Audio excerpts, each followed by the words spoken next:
मेरे बाबा थे, वो स्मोकिंग करते थे। मैं उनको देखा है 1-2 दफ़ा, तो मैंने कहा ये क्या चीज़ होती है? तो मेरे सामने पीने लगे, उन्होंने ना पी के ना फेंक दिया। मैंने कहा मैं टेस्ट करती हूँ कैसा ये होता है। मैंने पिया तो मैंने कहा ठीक है। पीती जैसे मुझे फ़ीस मिलनी घर की, कॉलेज के लिए खर्चा-वर्चा मिलना, मैंने निकाल के मैंने कहा ये मैंने पीना ही पीना है, पीना ही पीना है। एक लत होती है, मुझे वो लगी हुई थी। यानी कि स्मोकिंग के बाद आप फिर शीशे पे आ गए, तो शीशे के अलावा भी आपने कोई ऐसा नशा इसके अलावा भी इस्तेमाल किया जो बहुत ज़्यादा हो? आइस में पीना शुरू हो गई। अस्सलाम वालेकुम, सहारा बनो के साथ मैं हूं आपकी होस्ट अनहर मोइन। आप लोग जानते हैं कि सहारा बनो का मकसद यही है कि हम लोगों की मदद करते हैं, उनको रोज़गार देते हैं, उनको खुद मुख्तार बनाने की कोशिश करते हैं, जो उनकी परेशानियां होती हैं उन्हें दूर करने की कोशिश करते हैं। ऐसे में 1-2 हफ्ते कबल हमारे साथ एक सिस्टर माहम ने रब्ता किया, जो कि पैगाम देना चाहती थी उन लड़कियों के लिए जो घर से भागकर शादियाँ कर लेती हैं। इसी सूरत हाल के पेश नज़र एक और सिस्टर ने वो स्टोरी देखी और आज हमसे रब्ता किया, हमें बुलाया। एक और लानत जो कि हमारे माशरे का हिस्सा बनती जा रही है, हमारी यूथ का हिस्सा बनती जा रही है, वो है नशा। नशे ने इनकी ज़िंदगी को भी बहुत ज़्यादा ख़राब किया। मज़ीद कहानी इन्हीं की ज़ुबानी जानते हैं। अस्सलाम वालेकुम। वालेकुम अस्सलाम। क्या नाम है आपका? किरण। किरण, इस वक्त क्या एज है आपकी? मैं 25। 25 एज है, तो नशा आपने किस उम्र में शुरू किया? 15 साल।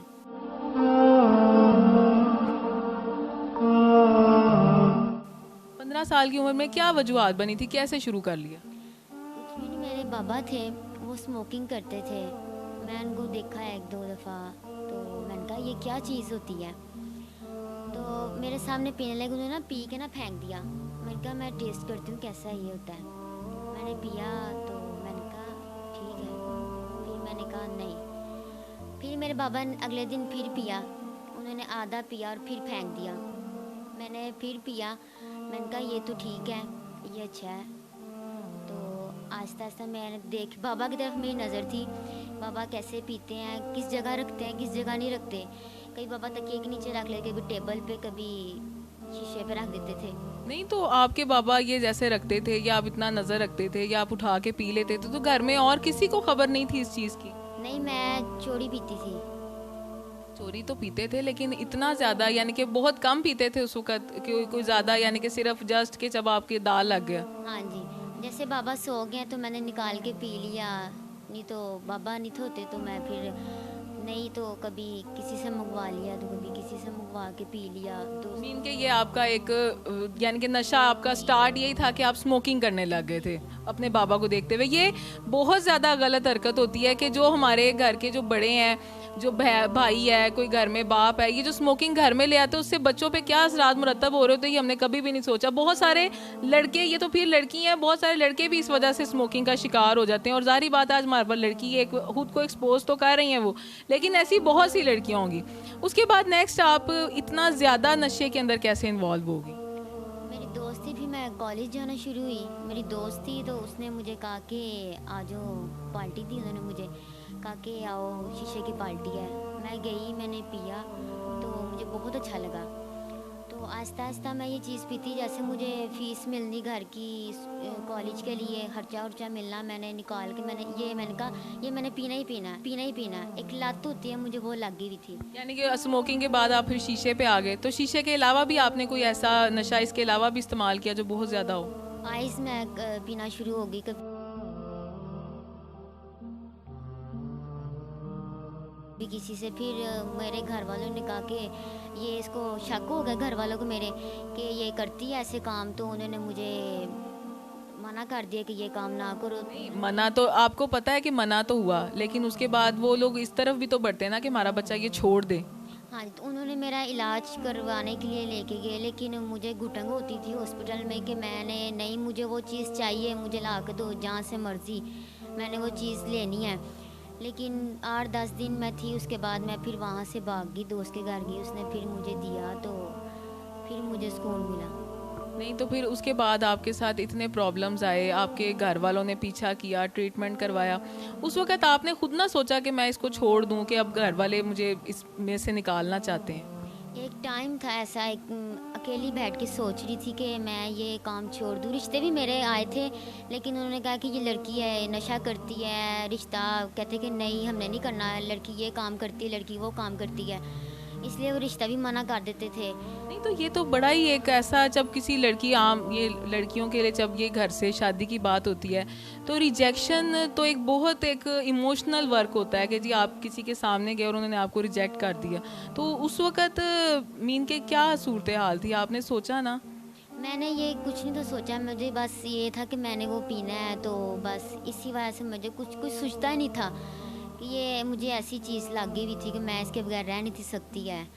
तो बस फिर मैंने एक टाइम ऐसे बैठ के सोचा कि यार मेरे घर वाले मेरे लिए इतना कुछ कर रहे हैं, तो मैं कुछ अपने आप को स्टैंड करूँ, कुछ ठीक हूँ।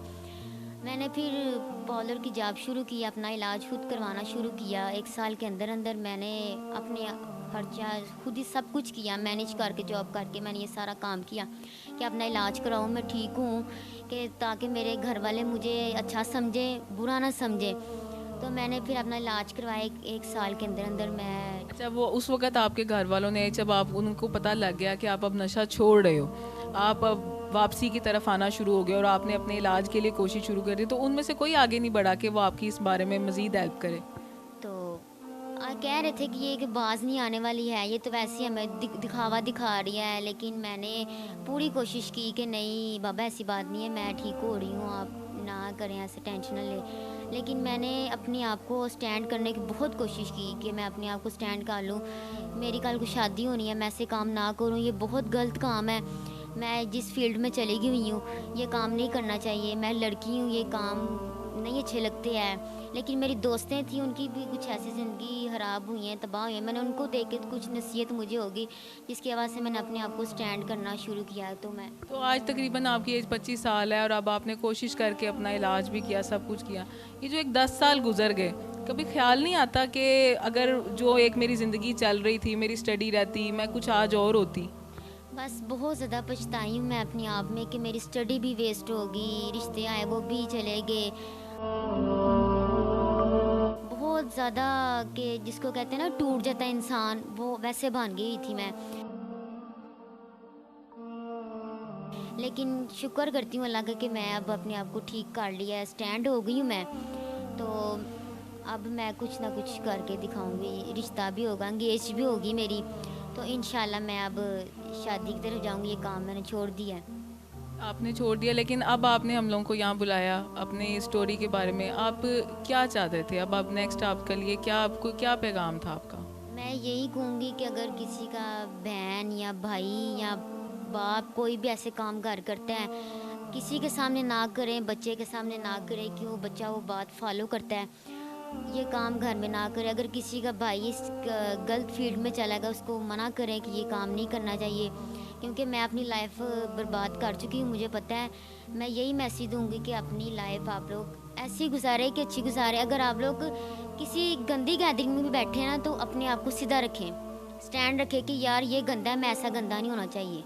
ये इस वक्त इन्होंने सबसे बेहतरीन इस वक्त बात की है कि बहुत सारी हम गंदी सोबतों का शिकार हो जाते हैं, गंदी गैदरिंग का शिकार हो जाते हैं और वहाँ पे हमें बुराई अट्रैक्ट करती है और हम ना चाहते हुए भी उस तरफ चले जाते हैं। हम नशा करना शुरू कर देते हैं, उनकी आदत को अपना लेते हैं। तो हमें सबसे ज़्यादा काबू उस वक्त अपने नफ्स पे रखना चाहिए कि हम उसको ना अपनाएं, क्योंकि वो चंद देर का नशा, वो चंद देर की जो बुराई है जो हमारे अंदर उतर जाएगी, लेकिन उसके बाद हमारी ज़िंदगी बहुत ज़्यादा बर्बाद कर देगी। यहाँ पे किरण है, चले ये तो अपने आप को नसीहत इन्होंने ले ली, इन्होंने तो अपने आप को बदल लिया, लेकिन बहुत सारे ऐसे लोग होंगे, बहुत सारी ऐसी बच्चियाँ, बहुत सारे ऐसे लड़के जो इस नशे की वजह से अपनी ज़िंदगी बुरी तरह बर्बाद कर चुके हैं। हमें बाकायदा नज़र आते हैं रिहेबिलिटेशन सेंटर्स में कि उनका इलाज भी मुमकिन नहीं हो पाता है। मेरा ख्याल है आपकी भी बहुत सारी ऐसी दोस्तें होंगी जो कि इस तरफ आई कि सब ने ही नसीहत ले ली, लेकिन कहीं की तो ज़िंदगी बहुत ज़्यादा ख़राब हो, उनको कोशिश करने की भी की इन्होंने सही करने की, लेकिन वो हो नहीं पाए। लेकिन मैंने अपने आप को अकेले बैठ के सोचा कि यार नहीं, ये गलत है, मुझे सही होना चाहिए, मेरे घर वाले मेरे लिए अच्छा सोचते हैं, तो मैं इन चीज़ों से दूर हो जाऊँ, ये गैदरिंग ठीक नहीं है। तो मुझे पछतावा बहुत ज़्यादा है कि मेरी लाइफ ख़राब हुई है। मेरे माँ बाप ने मेरे पे ट्रस्ट किया था कि ये पढ़ने के लिए जा रही है बाहर और मैं कैसे काम कर रही हूँ, लेकिन ऐसे काम नहीं चाहिए। आप जिस काम के लिए जाते हैं आप वो काम करें, प्लीज़ काइंडली आप इस काम के लिए मत जाएं।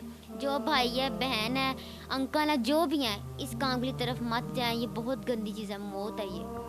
बिल्कुल ऐसा ही है। ये एक गंदी चीज़ है, ये एक बुराई है जो आपको मज़ीद गड्ढे में लेके जाती है, आपको मौत की तरफ लेके जाती है। आप कई बीमारियों का शिकार हो जाते हैं, आप अपने अपनों से दूर हो जाते हैं, आपको अच्छे बुरे की पहचान ख़त्म हो जाती है।